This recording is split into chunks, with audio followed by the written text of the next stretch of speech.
has been penned by an anonymous author. Flow.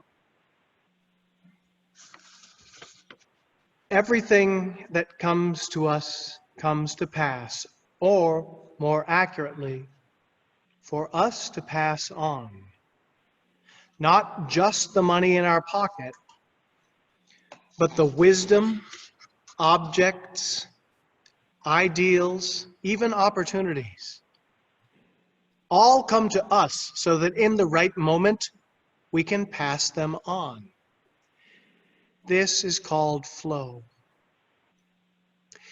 Being in the flow means being aware that the river of life is flowing to us at every moment. Being in the flow means accepting whatever comes and putting it to good use before passing it on. Going with the flow means allowing whatever comes to move freely without holding on in any way. If we do not pass on, we are trying to block the flow, and that's when we feel pressure in our lives. Pressure is always self-inflicted. Every time you feel under pressure, look at what you need to release and pass on to someone else. Once you can, relax again.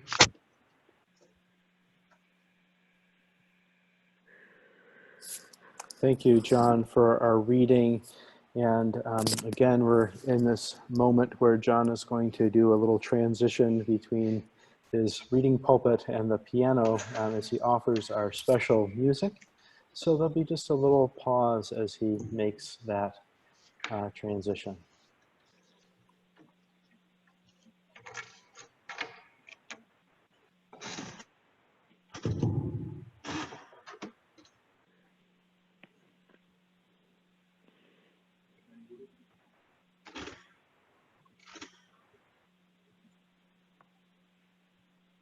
I am unmuted. Lori, are you going to swap out to You're fine, video John. or audio only? Your choice. You're fine, go ahead. Okay. Yay. In the spirit of songs in three, here's a waltz from my all-time favorite songwriter from Alabama, Mr. Pierce Putz, To Dance.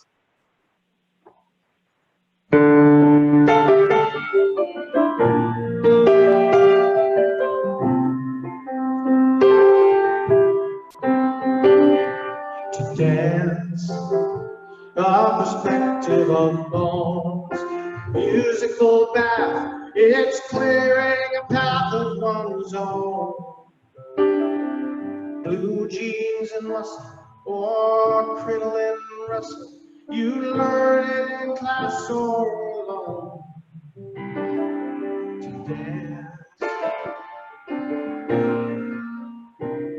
To dance, it's a gravity thing.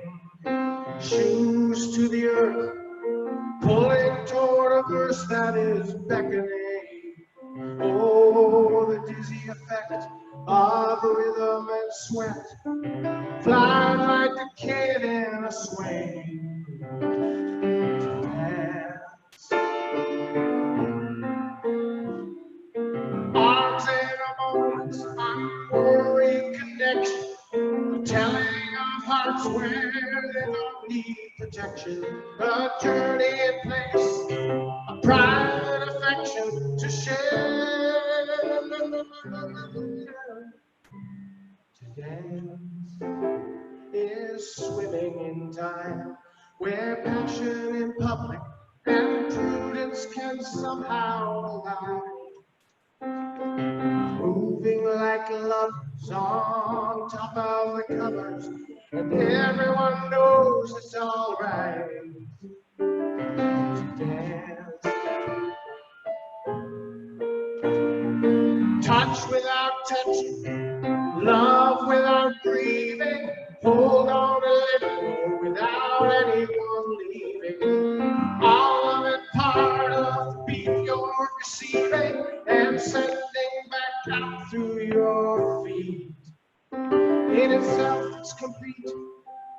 God is sweet to dance, to dance. The movement confides limbs in a language spoken in three-quarter time, and is suddenly gone at the end of the song, and you knew you were safe all along to dance, to dance, to dance.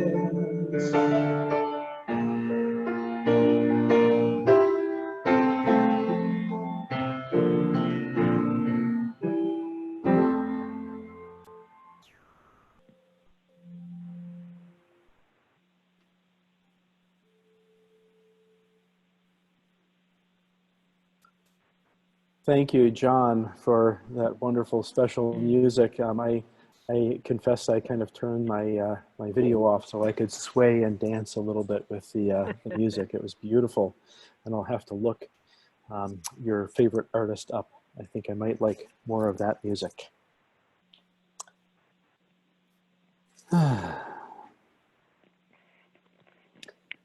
My life flows on in endless song, above earth's lamentation. I hear the real, though far off hymn that hails the new creation. Every time I hear the words of this song, I think of summer and the changing seasons. I think of rains falling and water rushing into streams that feed into rivers, that pour into lakes, and eventually flow into the sea.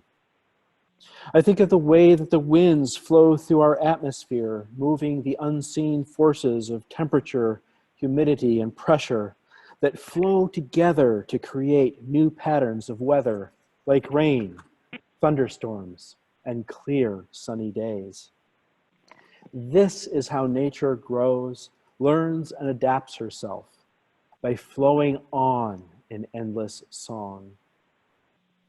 As a religious naturalist, someone who looks to nature to inform my theology, this observation of flow in the natural world leads me to this conclusion, that to grow in this world, one must be in motion and attached to the flow of the universe. This kind of attachment is very different from clinging to the rocks at the bottom of the great crystal river.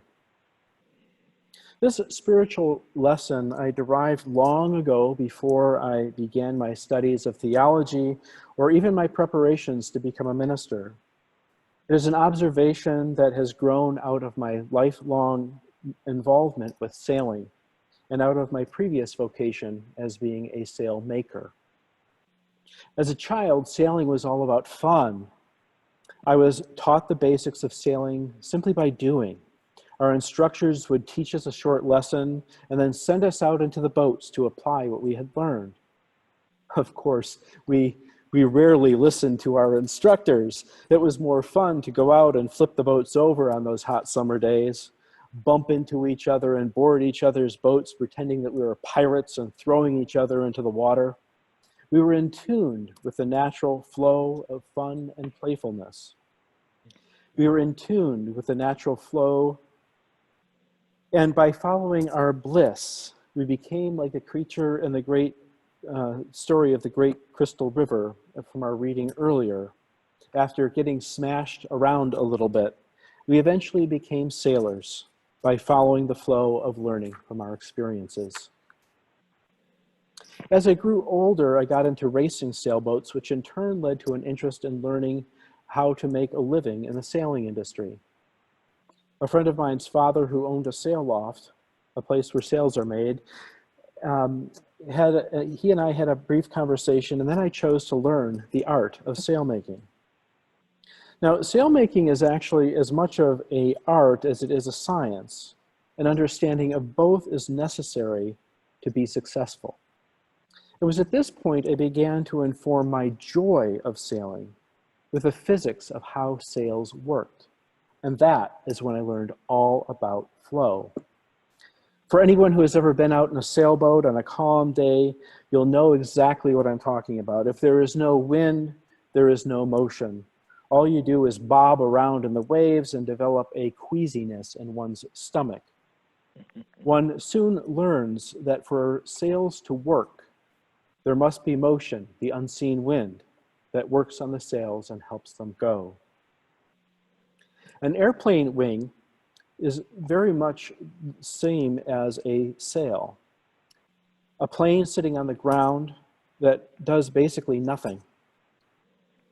It is subject to the laws of gravity and inertia that make it little more than an interesting piece of metal, but offers very little in the way of opportunity for growth or transformation. But when a plane is set in motion, its wings become an instrument of transformation. For as the plane is propelled forward by its engines, the air flows over its wings. And when this happens, it is said to attach to the shape of the wings. This flow acts as a wedge that generates a force called lift that literally lifts the plane free from the earth to an elevated level of existence. This is the magic of flow. The pilot of the plane is a technician, someone who has studied how flow works and has learned to adjust the shape of the wings based on the conditions in which the plane must fly. If you've ever taken a trip on a plane, you've looked out the window as you're taking off or landing, you may have noticed how pilots put these big flaps down in the front and the back of the wings during takeoff or landing to generate extra lift and climbing power at low speeds. Once the plane has reached its cruising altitude, the flaps are trimmed, set, or adjusted in a way that they no longer offer that big, huge, fat wing shape. Instead, the wing is adjusted to a thin, narrow shape that reduces drag and increases efficiency and makes less noise. Now, the role of the pilot is extremely important because there is a real danger. The wings must be adjusted so that the change in shape is gentle and smooth enough to keep the flow over the wing attached. If the pilot makes an adjustment that is too abrupt, the flow over the wing is stopped and major turbulence occurs. And in an extreme case, the wing is said to have stalled, which means the air passing over it is no longer smooth or flowing, and the result is that the wing is no longer able to sustain the air pressure holding that plane in the air, and it loses its ability to fly. Well, I don't know about you, but as a spiritual person, I am not particularly interested in crashing. I am more interested about learning how to become in tune with the flow and become a good spiritual pilot who takes the time to learn, to listen, and to evaluate the flow and respond accordingly to the changing conditions in my life. It is in this way that I hope to learn to employ my skills as a spiritual technician in a way that generates lift and sets my soul and the souls of others around me to new heights of being. Sometimes it is important to simply trust that the flow knows where it is going.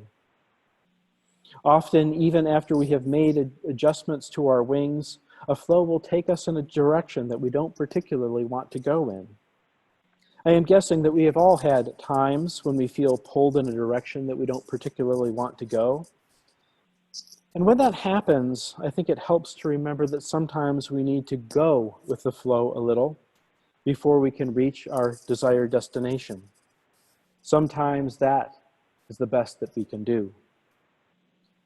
To let go, to listen, to feel, and to trust that the river or the winds know where they are going. A great example of this happened to me about 20 years ago. I was sailing a long-distance single-handed race. The race ran the length of Lake Huron and finished up at Mackinac Island in the straits that separate Michigan's upper and lower peninsulas. The race had been going on for 58 hours non-stop. Both I and a fellow competitor were about 50 yards away from the finish line. There was barely a breath of wind on the water, and we were trying to beat each other across the line for a second place finish. The winds were so calm that the only way that we knew that we were moving was by looking over the side of the boat and watching the tiny little ripples flowing off the back of the hull. We were moving so slowly that the speedo could not measure our progress. For hours, we sat there trying to make our boats go the last 50 yards to the finish, but try as we might, we were only able to keep our boats pointing in the right direction. For as far as we were concerned, the finish line may as well have been on the moon. It was infuriating, sitting there with a hot glare of the sun after almost 2.5 days with almost no sleep. It was enough to drive one crazy. And more than once, the thought of quitting had come to mind. For a couple hours, we sat there creeping along with the simple faith that the barely noticeable bubbles flowing off the back of the hull would eventually get us across the finish line. Finally, I could take it no longer, and I decided to go down below and get out of the sun, which was baking my sleep-deprived brain. I just didn't get it. I had adjusted the sails to their optimum shape for these ultralight conditions. I knew that what little bit of wind there was keeping the boat moving through the water, or the trickles would have disappeared long ago. But the ripples coming off the back of the boat didn't seem to be getting me any closer to the finish.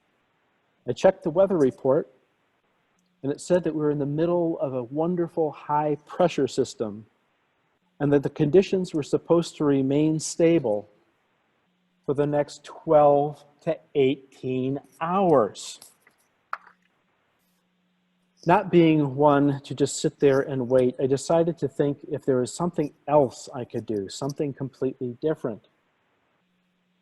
Was there something that I could add to this equation that would get the race over soon? As my brain began cooling, I remembered years ago, one of the old-timers that I used to sail with had mentioned that he believed that there was a slight current that flowed from west to east through these straits. It wouldn't have been maybe 1/10 of a knot or so, and under normal conditions, that wouldn't make much of a difference. But today, with the wind being so light and the fact that I was sailing directly into the current, that might explain why the boat appeared to be moving, even though I was not getting closer to the finish line. So if the current was against me and the gentle wind flowing through my sails were providing me just enough headway to fight the current, what was I to do? Here I was stuck between two contradictory flows that were keeping me from the finish line. After careful consideration, I weighed my options and I decided to do something that was seemingly contradictory to me finishing the race. I thought to myself, what if I am wrong? I would make a fool of myself. They would never stop kidding me at the regatta party. But I trusted my reading of the situation, and I knew that I had to try something different, or I would go nuts sitting there waiting for the weather to change. So with a certain degree of faith and almost an equal amount of doubt, I turned the boat around and sailed 120 degrees away from the finish line. My fellow competitor looked at me like I had lost my mind. He thought the sun had finally destroyed the few remaining brain cells that I had left and that he had wrapped up a second-place finish. What he didn't realize was that by turning my boat away from the finish line, I was able to combine the flow of the current with the flow of the wind in my sails.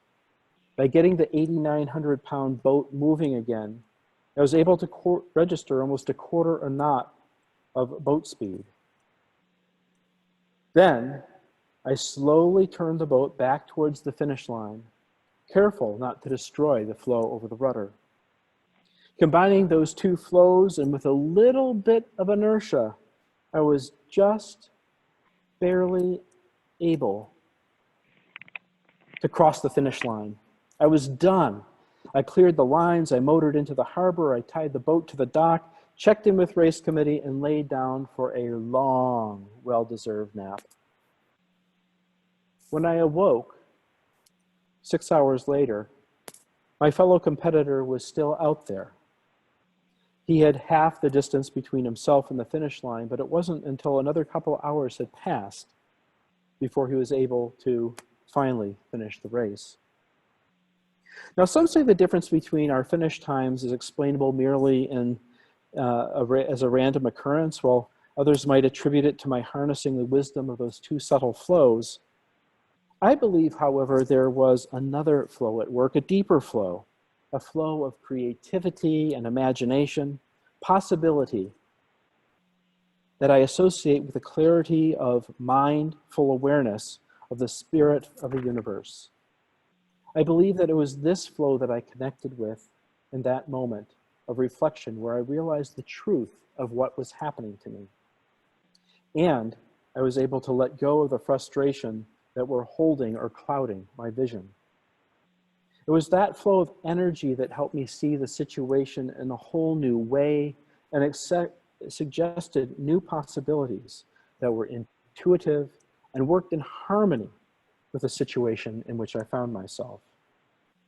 It is this third flow, the flow of the Spirit, that spoke to me that day. Learning to connect with that flow that underlies the universe has been a major part of my goal as a spiritual practitioner. It is a force that I sometimes ignore from time to time, but when I am faced with major life questions about which direction to go in my life, I find connecting with that deeper flow of creative synergy to be very helpful and helps me discover the deeper wisdom that is within. I think this is the flow that we find ourselves struggling with today in many ways, both as a society and as individuals. We've been struggling with resisting the harm being done in our democracy, the harm being done by systematic racism, white privilege, homophobia, a slew of ableisms, the environmental devastation, and economic inequality. The good news is that if you have noticed lately, it seems like perhaps the tide is changing. There's a new level of activism and awareness in our media that is doing a lot to uncover wrongdoing by many people. Politicians, judges, and individuals are becoming more woke to these injustices and trying to take action. This is not passive change. This is not a time to be passive in our change. This is work that is born from listening and noticing the ways our society has stalled due to ignoring the flow of the universe that wants everyone to be well.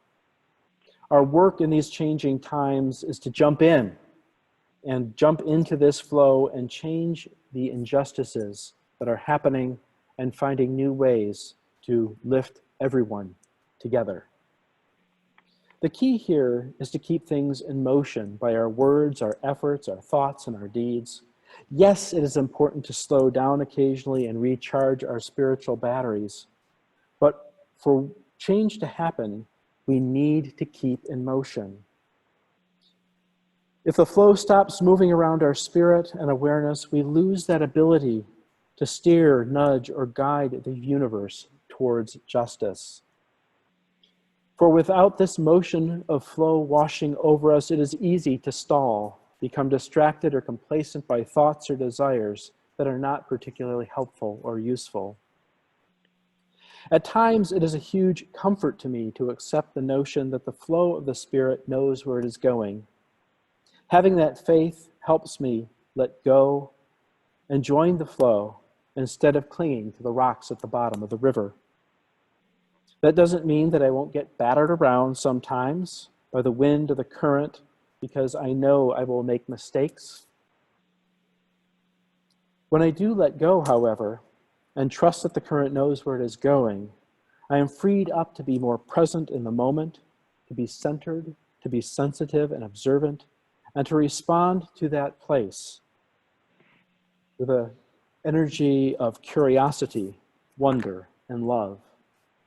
This continues to move me closer to my desired destination. It makes my life richer and more meaningful, and it helps me move towards my desired goals in a way that I don't burn out quite as easily, and I feel excited about being alive. Oh, that motion is not a direct path to the immediate satisfaction of my desires or the solving of our world problems, but it does keep me moving in a general direction that gets me closer and closer to where I and we are meant to be.